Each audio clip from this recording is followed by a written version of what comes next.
فاسألوا الذكر إن كنتم لا تعلمون۔ تو اے لوگو علم والوں سے پوچھو اگر تمہیں علم نہ ہو۔ الحمدللہ رب العالمین والصلاة والسلام علی سید الانبیاء والمرسلین، اما بعد فاعوذ باللہ من الشیطان الرجیم، بسم اللہ الرحمن الرحیم۔ الصلاة والسلام علیک یا رسول اللہ وعلی آلک واصحابک یا حبیب اللہ۔ الصلاة والسلام علیک یا نبی اللہ وعلی آلک واصحابک یا نور اللہ۔ میٹھے میٹھے اسلامی بھائیوں اور مدنی چینل کے ناظرین، فرمان مصطفیٰ صلی اللہ تعالی علیہ وسلم ہے، نیت المؤمن خیر من عملہ، مومن کی نیت اس کے عمل سے بہتر ہوتی ہے۔ اچھی نیتیں کر لیتے ہیں کہ انشاءاللہ تبارک و تعالی اول تا آخر اس سلسلے کو دیکھیں گے۔ انشاءاللہ عز و جل اس سلسلے کے دوران کوشش کریں کہ اٹھنا نہ پڑے، موبائل فون وغیرہ کا استعمال یہ نہ ہو، توجہ کے ساتھ اول تا آخر سلسلہ سنیں گے، اور اگر اس کی باتوں کو لکھ لیں گے تو انشاءاللہ ڈھیروں برکتیں آپ کو حاصل ہوں گی۔ ویسے ہی یہ کہا جاتا ہے کہ قید العلم بالکتابہ، علم کو لکھ کر قید کر لو۔ اللہ تبارک و تعالی ہمیں اس کی توفیق عطا فرمائے۔ انشاءاللہ جو سنیں گے اس پر عمل کی سعادت حاصل کریں گے، انشاءاللہ دوسروں تک ان باتوں کو پہنچائیں گے۔ میرا آقا مدینہ والے مصطفیٰ صلی اللہ تعالی علیہ وسلم کا فرمان عالی شان ہے کہ تم اپنی مجلسوں کو مجھ پر درود پاک پڑھ کر آراستہ کر لیا کرو کہ تمہارا یہ درود پاک پڑھنا کل بروز قیامت تمہارے لیے نور ہوگا۔ صلو علی الحبیب صلی اللہ تعالی علی محمد وعلی آلہ وصحبہ وبارک وسلم۔ میٹھے میٹھے اسلامی بھائیوں اور مدنی چینل کے ناظرین، الحمدللہ سلسلہ دارالافتاء اہل سنت لیے حاضر ہیں۔ رمضان المبارک سے قبل ہمارے موضوعات عقائد کے اوپر یہ چل رہے تھے، اور تسلسل کے ساتھ یہ سلسلے جاری تھے۔ اللہ تبارک و تعالیٰ کے بارے میں کیا عقائد ایک مسلمان کے ہونے چاہیے، اس کے رسولوں کے حوالے سے، کتابوں کے حوالے سے۔ آج انشاءاللہ تبارک و تعالیٰ ایک بڑا ہی انٹرسٹنگ ٹاپک، برزخ کے بارے میں عقائد، اس حوالے سے سوالات اور جوابات کا سلسلہ ہوگا۔ برزخ کے بارے میں ہم لفظ سنتے رہتے ہیں حضور کہ برزخ میں یہ ہوگا، برزخ کا معاملہ ہے، برزخ کا عالم ہے۔ واٹ از برزخ؟ برزخ کیا ہے؟ بسم اللہ الرحمن الرحیم، الصلاۃ والسلام علیک یا رسول اللہ وعلی آلک وصحابک یا حبیب اللہ۔ برزخ یہ با اعتبار لغت کے، یعنی لغت میں ڈکشنری میں جب آپ دیکھیں گے تو اس کا معنی آڑ یعنی رکاوٹ ہوتا ہے، یعنی دو چیزوں کے درمیان کسی چیز کی آڑ کو یہ عربی زبان میں برزخ کہا جاتا ہے۔ اور یہاں برزخ سے مراد انسان کی جو دنیاوی زندگی ہے وہ، اور جو آخرت ہے، عالم آخرت یعنی جو قیامت کا دن ہوگا، اس کے درمیان کا جو وقفہ ہے، جو ایک عالم ہے، دنیا ہے پوری ایک، اس کو برزخ کہا جاتا ہے۔ علماء نے یہ لکھا ہے کہ جو نفس انسانی ہے، انسان جو ہے، اس کے لیے 4 طرح کے دور ہیں، یعنی 4 طرح کے عالم ہیں، اس کے 4 طرح اس کے گھر ہیں، اور ہر گھر پہلے والے گھر سے بہت بڑا ہے۔ سب سے پہلا جو انسان کا گھر ہوتا ہے، اس کے بارے میں فرمایا کہ یہ ماں کا رحم ہے، یعنی رحم مادر، جو جہاں بچہ ہوتا ہے، تو وہ سب سے پہلا دار ہے، سب سے پہلا گھر ہے۔ پھر اس کے بعد جو دوسرا انسان کا گھر ہوتا ہے وہ یہ دنیا ہے جس میں ہم ابھی اپنی زندگی گزار رہے ہیں، جہاں پر ہم خیر شر جو بھی معاملہ ہوتا ہے وہ کرتے ہیں، اور اسی پر پھر ہماری آخرت جو ہے، سب سے آخری دور جو ہے، سب سے آخری جو مقام ہے، عالم ہے، اس دنیا کے اعتبار سے وہاں پر ہمارا سلسلہ ہوگا۔ تو یہ دوسرا دور ہے۔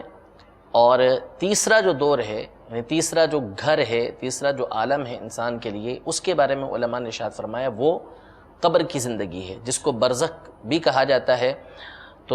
اور پھر اس کے بعد جو چوتھا دور آتا ہے وہ قیامت کا دن ہوگا، یعنی جب مرنے کے بعد اٹھایا جائے گا قیامت کے دن، تو پھر اس کو عالم آخرت کہا جاتا ہے۔ تو یوں 4 دور ہیں، اور ہر دور کے بارے میں فرمایا کہ جس طرح دنیا یہ رحم مادر، ماں کے رحم کے مقابلے میں جتنی بڑی ہے، اتنا ہی بڑا عالم برزخ، یعنی جتنی ماں کا رحم ہے اس کے مقابلے میں دنیا بڑی ہے۔ اب دنیا کو رحم مادر کے برابر کر دیں اور عالم برزخ اس کے دنیا کے برابر ہے. تو یعنی جتنا رحم، جتنا فاصلہ، جتنی نسبت جو ہے وہ ماں کے رحم اور دنیا کے درمیان ہے، ایسی ہی نسبت عالم برزخ اور دنیا کے درمیان ہے. اور پھر عالم برزخ اور عالم آخرت کے درمیان ایسی نسبت ہے جیسے عالم برزخ اور عالم دنیا کے درمیان ہے. یعنی ہر جو دور ہوگا وہ پہلے والے کے مقابلے میں بہت زیادہ بڑا ہے، ہر جو مقام ہے وہ پہلے والے کے مقابلے میں بہت زیادہ بڑا ہے. اس کے اندر ایک سوال یہ کہ جیسے ہم اس کو اس حساب سے تو نہیں لیں گے، جیسے دنیا ہے اور قبر میں ہم پہنچے تو قبر یوں دیکھی جائے تو چھوٹی ہے، اصل یہ قبر کی سائز کا معاملہ نہیں ہے نا، اس میں تو یہ کہ جو عالم برزخ اس کو لیا جائے گا نا. اصل میں دیکھیں یہ چیز تو ہے مخفی، ٹھیک ہے. باقی کہ احادیث طیبہ کے اندر موجود ہے کہ جیسے حدیثوں میں یہ ارشاد فرمایا کہ القبر، قبر جو ہے یہ روضۃ من ریاض الجنہ او حفرۃ من حفر النار، کہ قبر جو ہے یہ جنت کے باغوں میں سے ایک باغ ہے یا دوزخ کے گڑھوں میں سے ایک گڑھا ہے. ٹھیک ہے. تو قبر کی جو اوپری حالت ہوتی ہے وہ ہر ایک کی ہمیں بظاہر یکساں نظر آتی ہے، لیکن اندرونی حالت تبدیل ہوتی ہے. ہر ایک کی قبر کا معاملہ دوسرے سے عمومی طور پہ جدا ہوتا ہے. اب جو نیکوکار ہیں ان کی قبر کے بارے میں مختلف روایتیں ہیں، جو علماء ہیں، صلحاء ہیں، جن کا مقام ہے، خواص ہیں، جو ان کے بارے میں فرمایا کہ ان کی قبر کو تا حد نگاہ وسیع کر دیا جائے گا. یعنی اتنا وسیع کر دیا جائے گا، اتنا بڑا کر دیا جائے گا کہ جہاں تک ان کی نگاہ پہنچتی ہے تو یہ قبر اتنی ہی بڑی ہوگی. تو جس طرح دنیا بڑی ہوتی ہے، ہماری نظریں جہاں تک جا رہی ہیں، پہنچ رہی ہیں، ہمیں نظر آ رہی ہے جگہ، تو اتنی ہی قبر ہماری، یعنی جو نیک لوگ ہوں گے، اللہ کرے ہم بھی انہی میں شامل ہوں، جو خواص ہیں، تو ان کی قبر کو اتنا ہی وسیع کر دیا جائے گا. جو عام لوگ ہیں، نیکوکار ہیں، تو اللہ تبارک و تعالیٰ نے فضل فرمایا تو پھر ان کی قبروں کے بارے میں آیا کہ 70 ہاتھ یہ ان کی قبر کو لمبا کر دیا جائے گا، وسیع کر دیا جائے گا چاروں طرف سے. تو 70 ہاتھ یعنی تقریباً 35 گز یہ چاروں طرف سے اس کی قبر ہوں گی، لمبی ہوگی، اور جس کو اللہ چاہے اس سے بھی زیادہ عطا فرمائے گا. تو وہ جو بظاہر صورت حال ہے جس پر جو علماء کی کلام ہے اس میں یہی ہوگا کہ جس طرح ہماری دنیا ہے، ہم یہاں چلتے پھرتے ہیں، یعنی بالکل ٹھوس مادی جو ہے، اسی انداز میں قبر بھی ہماری وسیع ہوگی. ٹھیک. اچھا، اس میں آپ نے قبر کی زندگی کے بعد قیامت کا فرمایا. برزخ کے اوپر ہمارا اعتماد، یقین الحمدللہ ہے. اللہ نہ کرے کوئی اس پر اعتماد، وہ اس پہ یقین نہ رکھتا ہو، اس کے بارے میں عقیدہ نہ رکھتا ہو، علماء اس کے بارے میں کیا فرماتا ہے؟ دیکھیں، 2 بات. پہلی بات ہے کہ مرنا اس پر تو ہر ایک عقیدہ رکھتا ہے، چاہے وہ دہریہ ہی کیوں نہ ہو. ہاں بالکل، یہ تو یعنی صحیح. وہ خدا کو بھی نہیں مانے گا نعوذ باللہ، تو لیکن اس نے مرنے کو ماننا ہے. اب مرنے کے بعد کی جو زندگی ہے تو ایک زندگی اس کے بعد ہے، اور پھر اس کے بعد اٹھائے جانے والی زندگی ہے. جو اٹھائے جانے والی زندگی کا انکار کرے، آخرت کا جو انکار کرے، وہ تو دائرہ اسلام سے ہی خارج ہو جائے گا، کیونکہ یہ بنیادی عقیدہ ہے آخرت کو ماننا. جو برزخ کا عقیدہ ہے وہ یہ ہے کہ انسان کو وہاں پر عذاب دیا جاتا ہے، وہاں پر اس کے اوپر انعام کیا جاتا ہے. قبر کی جو زندگی ہے اس کا، ایسا شخص کہ جو اس کا منکر ہو، وہ راہ حق سے دور ہے، وہ گمراہ ہے، کہ جو قبر کی زندگی کا انکار کرنے والا ہے. برزخ کے حوالے سے جو یقین نہ رکھے تو قرآن پاک میں خود اللہ تبارک و تعالیٰ نے سورۃ المومنون کی آیت نمبر 100 میں اللہ تبارک و تعالیٰ نے یہ ارشاد فرمایا ہے کہ وَمِن وَرَائِهِمْ بَرْزَخٌ إِلَى يَوْمِ يُبْعَثُونَ، کہ جب یہ لوگ مر جائیں گے تو ان کے مرنے کے بعد ایک آڑ ہے، ایک رکاوٹ ہے، یہاں تک کہ ان کو اٹھایا جائے گا، اس دن تک کہ ان کو اٹھایا جائے گا. اس کے تحت علماء نے یہی ارشاد فرمایا کہ یہاں برزخ سے کیا مراد ہے کہ البرزخ ما بین الدنیا والآخرت من وقت الموت الى البعث فمن مات فقد دخل البرزخ. یعنی برزخ جو ہے یہ دنیا اور آخرت کے درمیان کا ایک وقت ہے، ایک عالم ہے جو موت سے لے کر اٹھائے جانے تک ہوگا. جو شخص بھی انتقال کر گیا وہ برزخ کے اندر داخل ہو گیا. تو قرآن و حدیث سے اس کا ثبوت یہ موجود ہے. اچھا حضرت، یہ کہ برزخ کی زندگی یہ ایک مسلمان کے لیے کیسی ہوتی ہے؟ یعنی کیا جیسے ہم قبرستان جاتے ہیں تو ہمیں حکم دیا گیا کہ بھئی دعا پڑھے السلام علیکم یا اہل القبور، تو کیا اس کے اندر یہ مردے سنتے بھی ہیں؟ ان کی سننے کی حس بھی ہوتی ہے؟ جی بالکل، یہ تو بنیادی بات ہے. مردے جبھی تو ان کو سلام کیا جاتا ہے، اور احادیث طیبہ کے اندر یہ بات موجود ہے. بلکہ نبی کریم صلی اللہ تعالیٰ علیہ وسلم نے جس وقت جو بدر کے اندر کفار مرے تھے ان کو کنویں کے اندر ڈال دیا گیا تھا، تو کھڑے ہو کر نبی کریم صلی اللہ علیہ وسلم نے ان سے استفسار کیا، سوال کیا کہ ہم نے تو اپنے رب کا وعدہ سچ پایا، حق پایا، تو تم سے جو وعدہ کیا گیا تو تم نے اس کو حق پایا؟ تو حضرت عمر رضی اللہ تعالی عنہ نے سوال کیا کہ یا رسول اللہ صلی اللہ تعالی علیہ وسلم آپ ان لوگوں سے سوال کر رہے ہیں کہ جو مر چکے ہیں، مردہ ہیں؟ تو حضور علیہ الصلوۃ والسلام نے ارشاد فرمایا کہ تم ان سے زیادہ سننے والے نہیں ہو. اور تو مردہ تو اس کی جو سماعت ہوتی ہے وہ بنسبت زندہ کے زیادہ ہو جاتی ہے. یہاں تک حدیث پاک کے اندر آیا کہ جب کسی مردے کو قبر کے اندر دفنا دیا جاتا ہے اور لوگ لوٹتے ہیں تو سمع خفق نعالہم، وہ ان کے لوٹنے کے وقت جو چپلوں کی آواز بلند ہوتی ہے اس کو بھی سنتے ہیں. اللہ. اچھا یہ تو یہ نہیں یوں سمجھے کہ نیکوکاروں کا جو حال، کیا یہ برے لوگوں کی ان کے حوالے سے یعنی کیا، یعنی ان کو کس طرح کے معاملات برزخ میں درپیش آتے ہیں؟ اس میں تفصیل ہے کافی ساری جی. کہ انسان جب انتقال کر جاتا ہے، اصل میں موت جو نام ہے یہ روح کے مرنے کا نام نہیں ہے. روح کبھی بھی نہیں مرتی. صحیح. حضرت عمر بن عبدالعزیز رضی اللہ تعالی عنہ کا فرمان ہے کہ روح جو ہے وہ ہمیشہ رہنے کے لیے پیدا کی گئی ہے. صحیح. جو روح کو مردہ مانے کہ روح مر جاتی ہے تو اس کے بارے میں علماء نے فرمایا کہ ایسا شخص گمراہ ہے. یہ گمراہی کا قول ہے. روح کسی کی بھی نہیں مرتی، چاہے وہ مسلمان ہو چاہے وہ کافر ہو، روح سب کی یہ زندہ رہتی ہے. ہاں موت نام ہے مرنے کے، جو انسان کی زندگی ہے اس کے ختم ہو جانے کا نام. ایک دار سے دوسرے دار کی طرف، ایک گھر سے دوسرے گھر کی طرف منتقل ہونے کا نام یہ موت ہے. اب جب بندہ مر جاتا ہے اس کے جسم سے روح نکل جاتی ہے. اب یہ جو روح ہوتی ہے اس کے مراتب جدا جدا ہیں، یعنی کس کی روح کہاں ہوتی ہے، کس کی روح کہاں ہوتی ہے، اس میں وہ تفصیل ہے. یعنی مومنوں کی روح کے حالات الگ ہیں اور جو کافر ہیں ان کے روح کے حالات الگ ہیں. تو مومنوں کی جو روح ہے اس کے بارے میں جو علماء نے ارشاد فرمایا ان کے مختلف مرتبے ہیں.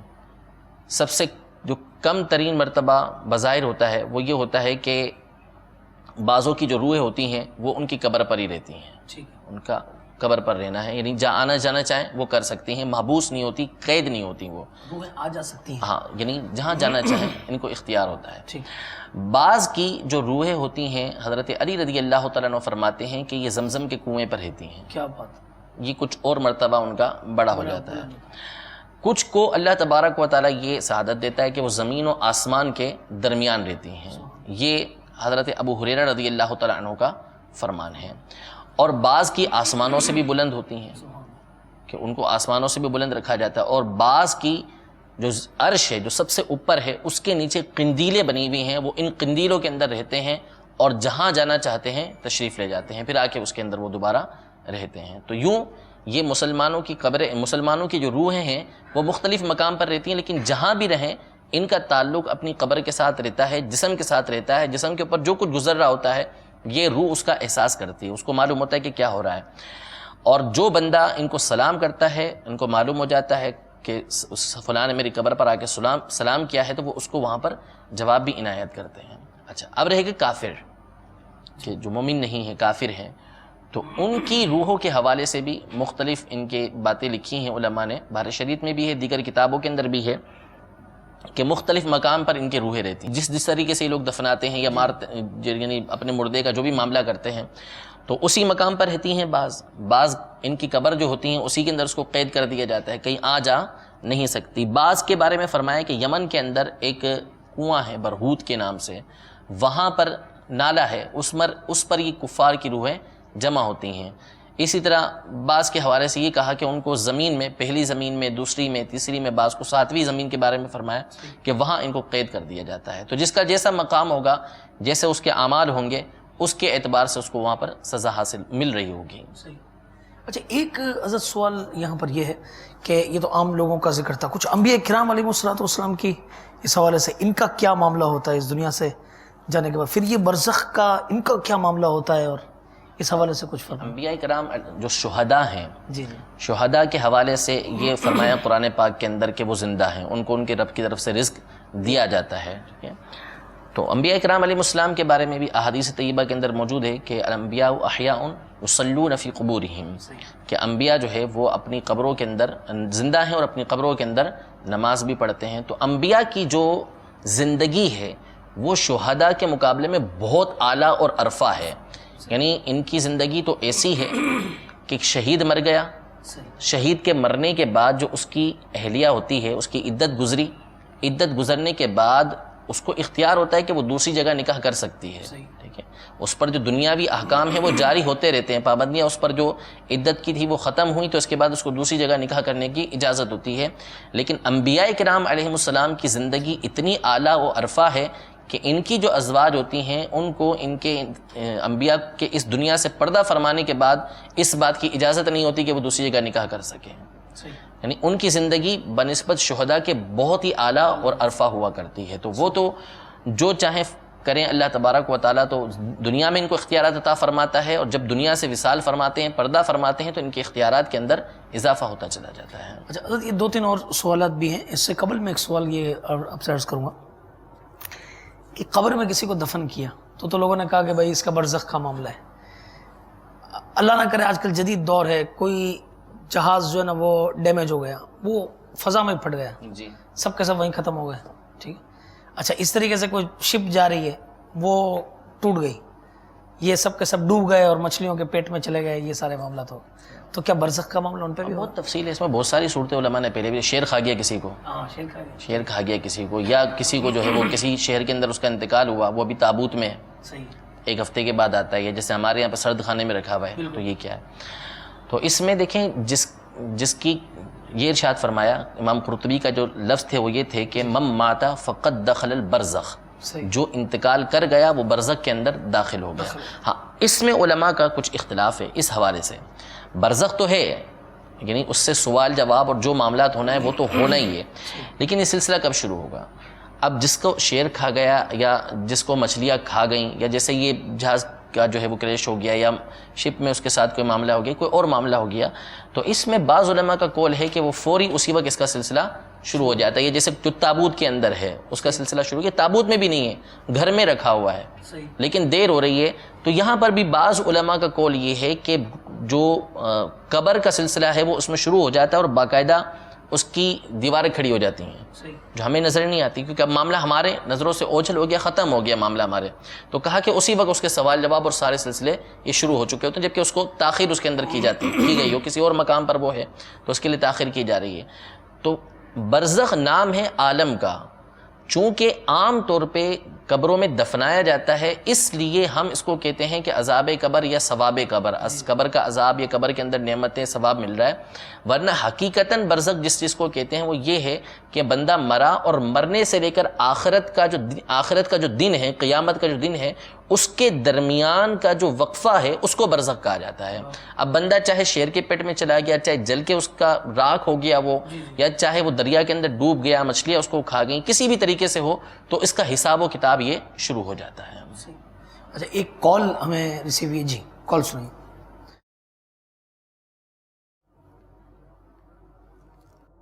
یہ کرنا ہے کہ جو برزخ کا معاملہ ہے، پھر کوئی ایسا بھی ہے کہ کوئی جو جنت میں پہنچ چکے ہوتے ہیں، جیسے کوئی کچھ مرنے والے ہوں اور جنت میں پہنچ گئے ہو، جیسے کہ کہا جاتا ہے کہ فلاں کو میں نے جنت میں ٹہلتے ہوئے دیکھا، تو کیا وہ پھر جنت سے قیامت کے دن نکالا جائے گا؟ اگر گیا ہے تو کیا جنت میں نہیں جاتے ہیں، قیامت سے بعد ہی جائیں گے؟ یہ میرا سوال۔ کیا فرمایا کہ نہیں، وہ جو دنیا میں بعض اوقات یہ کسی کو خواب میں نظر آ جاتا ہے کہ فلانا جنت پہ ٹہل رہا ہے؟ جی، اس کی بہت ساری صورتیں ہوتی ہیں، جیسا کہ میں نے عرض کی کہ شہداء کی جو روحیں ہوتی ہیں وہ جنت کی بھی سیر کرتی ہیں، تو اس کی ایک صورت علماء نے یہ بیان کی ہے کہ ممکن ہے کہ وہ انتقال ہوا اور بندے کا جو قبر والا معاملہ ہے وہ بھی ایک نعمتوں والا معاملہ ہوتا ہے، اس کے اوپر اس کا جو جنت کے اندر مقام و مرتبہ ہوتا ہے، جو اس کا ٹھکانہ ہوتا ہے، وہ روزانہ صبح و شام پیش کیا جاتا ہے کہ اس کا جنت میں یہ ٹھکانہ ہے، اور اگر وہ نعوذ باللہ کفر پر مرا یا برا خاتمہ اس کا کسی اور طریقے سے ہوا ہے تو اس کو جہنم میں اس کا ٹھکانہ بتایا جاتا ہے کہ تمہارا یہ ٹھکانہ ہے جہنم کے اندر۔ تو یہ ممکن ہے کہ اس پر نعمتیں ہو رہی ہوں، وہ نعمتیں جنت کی صورت میں اس کو دکھائی گئی ہوں، یا مستقبل کے اندر جو اس کے ساتھ معاملہ ہونا ہے وہ بندے کو ابھی دکھا دیا گیا ہے، تو یوں یہ صورتحال ہو سکتی ہے۔ تو اس لیے خواب کے اندر ایسی باتیں یہ دکھا دی جاتی ہیں، جیسے خود احادیث طیبہ کے اندر موجود ہے، حضرت بلال رضی اللہ تعالیٰ عنہ کو کی چلنے کی آواز نبی کریم صلی اللہ علیہ وسلم نے اپنی آگے سنی تھی، اس طرح کی، اور بہت سارے اس طرح کے واقعات موجود ہیں۔ تو یہ سارے کے سارے جو مستقبل میں ہونے والے ہوتے ہیں وہ ابھی بعض اوقات دکھا دیے جاتے ہیں۔ صحیح۔ اب حضرت کوئی یوں سمجھے کہ انتقال ہوا، یہ 15ویں صدی اسلامی حساب سے یہ چل رہی ہے ہماری، اور کوئی 1000 سال پہلے گزر چکا ہے، کوئی اس سے پہلے، کوئی انبیاء کرام علیہ السلام کے دور میں، کوئی 500 سال بعد آئے گا اور اس کا انتقال ہوگا. اب یہ تو پتہ نہیں کتنے عرصے دنیا چلتی ہے. تو برزخ کا عرصہ یہ طویل ہی رہتا ہے یا نیکوکار کے لیے کچھ مختصر سا ہو کر بھی اس کی کوئی صورت ہے؟ بالکل، اس میں بھی موجود ہیں احادیث اس حوالے سے کہ جو مومن ہوگا اس کے لیے بہت کم عرصے کے اندر تسبیح پڑھنے یا نماز کا جو وقفہ ہے اس میں جو ہے وہ وقت اتنی تیزی کے ساتھ اس کے لیے گزر جائے گا، اس کو پتہ بھی نہیں چلے گا. اس طرح کا معاملہ اس کے ساتھ ہوگا. اور اسی طرح قیامت کا معاملہ ہے کہ کل بروز قیامت جو ہے وہ احادیث کے اندر موجود ہے کہ 50,000 سال کا وہ دن ہوگا. تو اب وہ جو نیکوکار ہوں گے، متقی ہوں گے، پرہیزگار ہوں گے، ان کے لیے وہ ایک نماز کا وقفہ جو ہوگا اس کے برابر ہوگا، تیزی کے ساتھ گزر جائے گا، ان کو معلوم بھی نہیں ہوگا. تو اسی طرح جو برزخ کا معاملہ ہے اس میں پھر صورتیں ہوتی ہیں مختلف.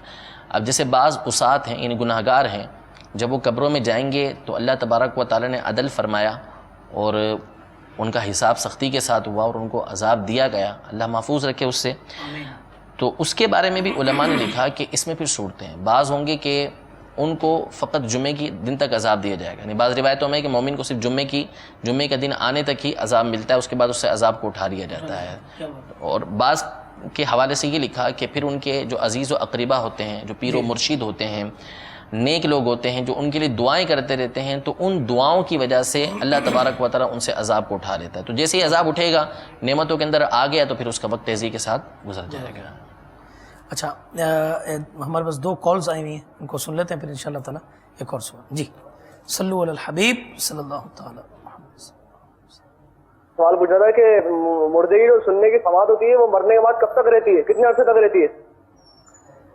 مردے کو سننے کی سماعت کتنے عرصے رہتی ہے؟ ٹھیک ہے جی. اور دوسری؟ حضور میں نے عرض یہ کرنا ہے کہ جب انسان مر جاتا ہے تو کیا اس کو قبر میں جو عذاب ہوگا وہ روح کے ساتھ ہوتا ہے یا خالی جسم کا ہوتا ہے؟ اس کے بارے میں وضاحت فرما دیں. جزاک اللہ خیرہ. السلام علیکم ورحمۃ اللہ وبرکاتہ. وعلیکم السلام ورحمۃ اللہ وبرکاتہ. حضرت مردے کو سننے کی طاقت تھی تو آپ نے ارشاد فرمایا، انہوں نے پوچھا کتنے عرصے تک رہتی ہے، کیا اس کے اندر کچھ؟ اس میں یہ سننے کی، جب وہ سن رہا ہے تو سن تو وہ ہمیشہ سکتا ہے، یعنی اس کی سننے کی طاقت ختم نہیں ہوگی، وہ ہمیشہ سن سکے گا جب تک قبر کے اندر موجود ہے، تو اس کی سماعت بڑھتی چلی جائے گی. ہاں وہ ایک الگ معاملہ دوسرے ہیں، وہ ہیں اس حوالے سے کہ مردہ جو قبر کے اندر دفنایا جاتا ہے تو اس کا جسم کب تک سلامت رہتا ہے. تو وہ پھر الگ الگ ہوتے ہیں. جو نیکوکار ہیں ان کے بدنوں کو تو اللہ تبارک و تعالیٰ سلامت رکھتا ہے، جن کی تفصیل ہے کہ کس کس کے جسم کو اللہ تبارک و تعالیٰ سلامت رکھتا ہے. اور عام طور پہ جس کو دفنایا گیا، مثال کے طور پر کسی کی نماز جنازہ نہیں پڑھی گئی اور بغیر نماز جنازہ پڑھے اس کو دفنا دیا گیا، تو پھر اس کے بارے میں علماء نے مکان اور موسم، کہ موسم کیسا ہے وہ، اور جو علاقہ ہے وہ کیسا، کہ قبر کے اندر اس کو دفنایا، اب ٹھنڈا علاقہ ہے یا ٹھنڈا موسم ہے تو اس میں اس کے جسم کو پھٹتے ہوئے، جو جسم داخل کیا جاتا ہے جسم قبر کے اندر، تو تھوڑے ہی عرصے میں وہ پھٹنا شروع ہو جاتا ہے. ٹھیک ہے، تو اب جس کو دفنایا گیا تو کب اس کا جسم جو ہے وہ پھٹنا شروع ہو گیا اور پھٹ گیا اس کا جسم، اس کے بارے میں موسم اور جگہ کو دیکھا جاتا ہے. ٹھنڈی جگہ ہوگا تو دیر لگے گی، گرم جگہ ہوگی تو جلدی اس کا جسم جو ہے وہ پھٹ جائے گا. تو وہ جسم کا، ظاہری جسم کا پھٹنا یہ الگ ہوتا ہے، لیکن جو سننے کی اس کی سماعت ہے یہ سارے کے سارے معاملات روح کے ہوتے ہیں، اور روح زندہ رہتی ہے، وہ ہمیشہ سنتی رہتی ہے. ٹھیک ہے. اچھا عذاب قبر کے بارے میں پوچھا کہ وہ روح کے ساتھ ہوگا یا جسم کے ساتھ؟ جو اہل سنت کا عقیدہ ہے وہ یہ ہے کہ عذاب قبر جو ہے یہ روح اور جسم دونوں کے ساتھ ہوگا. اصل یہ ہے کہ دنیا میں بھی جو چیز جسم کو پہنچتی ہے، اصل میں جسم تو ایک پنجرہ ہے، ٹھیک، جو کچھ ہے وہ روح ہے. صحیح. یہ جسم اس کا ایک آلہ ہے، روح جو چاہتی ہے وہ کرتی ہے، یعنی روح ابھی ہماری قید ہے جسم کے اندر، تو یہ جسم اس کا آلہ ہے. روح چاہتی ہے کہ میں ہاتھ اوپر کروں نیچے کروں تو یہ اس کو چلاتی ہے. ہاتھ پہ جب چوٹ لگتی ہے تو جسم کو جو چوٹ لگتی ہے حقیقتاً اس کی تکلیف جو ہے وہ روح محسوس کرتی ہے. ٹھیک ہے، تو اس لیے مرنے کے بعد جیسے حدیث طیبہ میں اور بزرگان دین کے اقوال کے اندر یہ بات موجود ہے کہ مردہ تکلیف کو محسوس کرتا ہے، یعنی جیسے حکم دیا گیا شرع کے اندر کہ اس کو جب دفنایا جائے یا جب اس کو غسل دیا جائے تو اس میں احتیاط برتی جائے، نرمی آہستگی کی جائے اس کے اندر تاکہ اس کو تکلیف نہ پہنچے. وہ اس لیے کہ جب مرنے کے بعد اس کو یہ تکلیفیں پہنچ رہی ہے تو اس کی روح اس کو محسوس کر رہی ہے، ٹھیک ہے. تو اس لیے روح اصل عذاب جو ہوتا ہے یہ دونوں پر ہوتا ہے، جسم پر ہوتا ہے اور روح بھی اس کے الم کو محسوس کرتی ہے. اسی طرح جو نعمتیں ہیں وہ بھی جسم پر ہوتی ہیں اور روح اس سے فائدہ اٹھاتی ہیں. اچھا، جب برزخ کے اندر عذاب ہوتا ہے، جیسے ہم عذاب قبر برزخ کے اندر دیکھتے ہیں، اب یہ تو عذاب یہاں قبر میں یا برزخ میں ہو گیا، اب کیا آخرت یہ عذاب یعنی اس کا یہ اس کے سیئات کا اس کا یہ بدلہ نہیں ہوا، آخرت میں بھی اس کے عذاب ہوگا؟ جی بالکل، اصل میں یہ تو اللہ تبارک و تعالیٰ محفوظ رکھے، فضل فرمائے اپنا اللہ تبارک و تعالیٰ. آمین. اصل تو یہ ہے کہ جو قبر کے معاملات ہیں، اسی طرح جو حشر کے معاملات ہیں وہ ہیں پوشیدہ. ابھی ہم کسی کے بارے میں معلوم نہیں ہے کہ کس پر کیا ہو رہا ہے، کس پر کیا معاملہ ہو رہا ہے. تو اس لیے قبر کے اندر جو عذاب ہوگا اس کے بعد جو احادیث طیبہ میں موجود ہے تو قیامت کے اندر کچھ نہ کچھ مسلمان جو ہوں گے وہ جہنم کے اندر داخل ہوں گے. حضرت عثمان غنی رضی اللہ تعالیٰ عنہ جب قبر پر حاضر ہوتے تو بڑی شدت کے ساتھ رویا کرتے تھے. تو لوگوں نے پوچھا کہ آپ جب دیگر معاملات ہوتے ہیں تو اس میں اتنا نہیں روتے، قبر کو دیکھ کر کیوں روتے، یا قبر کی بات ہوتی ہے تو کیوں روتے ہیں؟ تو کہا کہ یہ پہلی منزل ہے، اگر یہ صحیح ہے تو آگے سب صحیح ہے، اور یہی اگر خراب ہو گئی تو پھر آگے بھی خرابیاں ہیں. تو اس لیے اگر قبر کے اندر عذاب ہوا اور وہ چلتا رہا سلسلہ، اللہ تبارک و تعالیٰ کا فضل نہ ہوا، خصوصی فضل، اور اس کو اٹھایا نہ گیا، تو ممکنات میں سے ہے کہ قیامت میں بھی عذاب دیا جائے. بلکہ ایسا ہوگا کہ بروز قیامت جو ہے وہ بعض مسلمانوں کو جو ہے وہ جہنم کے اندر داخل کیا جائے گا. تو ایسا ہے کہ ان کو بھی جو ہے وہ عذاب دیا جائے گا. صحیح. ایک کال ہمارے پاس آئی. جی کال سنیں. سر میں پوچھنا چاہتا ہوں کہ جو کہتے ہیں کہ 15ویں صدی کے بعد 14ویں صدی کے بعد کوئی صدی نہیں آئے گی، 21ویں صدی بولنے چل رہی ہے، صحیح نا؟ اور دوسری بات یہ کہ قیامت سے پہلے اپنے کسی نبی کی حکومت بھی آئے گی پورے دنیا میں، تو یہ کب ہوگا؟ اس کی نشانیاں کیا ہے، کیسے ہوگا، یہ میں جاننا چاہتا ہوں. چلیے ابھی کر لیتے ہیں، ابھی پوچھ لیتے ہیں. ایسا تو بہرحال اصل میں قیامت کا جو علم ہے وہ تو پوشیدہ ہے. اب اس کے بارے میں مختلف پیشن گوئیاں ہر زمانے کے اندر کی گئی ہیں. حضرت علامہ جلال الدین سیوطی شافعی رحمۃ اللہ تعالیٰ علیہ نے تو یہ ارشاد فرمایا تھا کہ یہ امت شاید 1000 صدی سے اوپر نہیں جائے گی، لیکن اعلیٰ حضرت رحمۃ اللہ تعالیٰ علیہ نے پھر لکھا کہ اب 14ویں صدی ہجری ہے جس میں ہم رہ رہے ہیں، تو یہ امت اوپر آ گئی ہے. تو اصل یہ ہے کہ قیامت کا علم پوشیدہ ہے. پھر اس کی نشانیاں بیان کی گئی ہیں، جو علامت صغریٰ ہیں، ابتدائی علامتیں، پھر علامت وسطیٰ ہیں، پھر اس کے بعد جو ہے وہ علامت کبریٰ ہیں. تو یہ اصل میں پوشیدہ ہے. کوئی بھی یقینی طور پہ نہیں کہہ سکتا کہ اس وقت ہی قیامت آئے گی. صرف انبیاء کرام علیہ السلام جن کو اللہ تبارک و تعالیٰ نے علم عطا فرمایا، یا وہ کبار اولیاء کرام کے جن کو بارگاہ رسالت سے اس کا علم حاصل ہوا، لیکن وہ بھی اس کو ظاہر نہیں فرماتے، کیونکہ قیامت کے معاملے کو اللہ تبارک و تعالیٰ نے یہ پوشیدہ رکھا ہوا ہے. جہاں تک رہا دوسرے کسی نبی کا آنا قیامت سے پہلے، تو ٹھیک ہے، وہ احادیث طیبہ کے اندر موجود ہے کہ حضرت سیدنا عیسیٰ علیہ نبینا و علیہ الصلوۃ والسلام یہ قرب قیامت میں تشریف لے کر آئیں گے، لیکن وہ ہوں گے نبی بن کر، نبی کریم صلی اللہ تعالیٰ علیہ وسلم کے امتی آئیں گے. اب وہ اپنی شریعت لے کر نہیں آئیں گے، بلکہ حضور علیہ الصلوۃ والسلام جس شریعت کو لے کر آئے ہیں اسی کی وہ تبلیغ فرمائیں گے، اور تقریباً 7 سال آپ اس دنیا کے اندر تشریف فرما رہیں گے اور آپ کی اس دنیا پر حکومت رہے گی. سبحان. اچھا حضرت یہ ارشاد فرمائیں کہ کتابوں میں بعض اوقات یہ پڑھتے ہیں کہ قبر کسی کی کھودی گئی تو اس پر جو ہے نا وہ عذاب کا سلسلہ ہوا، تو کیا اس کو ہم جہنمی کہہ سکتے ہیں؟ نہیں، یقینی طور پر تو جہنمی کہہ ہی نہیں سکتے. عبرت حاصل کرنے کے لیے بعض اوقات یہ معاملات ہو جاتے ہیں، یعنی اللہ تبارک و تعالیٰ یہ معاملات لوگوں کے سامنے ظاہر کر دیتا ہے تاکہ وہ اس سے عبرت حاصل کریں. لیکن اس کی نہ تو تشہیر کی جائے گی جبکہ وہ سنی صحیح العقیدہ مسلمان ہو، اس کی تشہیر کی بھی اجازت نہیں ہے، اور نہ ہی قطعی طور پر ہم یہ کہہ سکتے ہیں کہ یہ جہنمی ہے.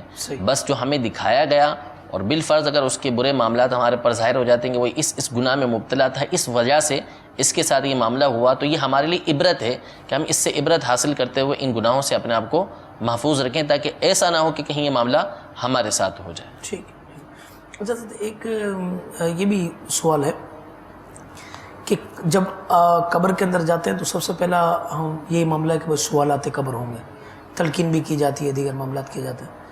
تو قبر کے جو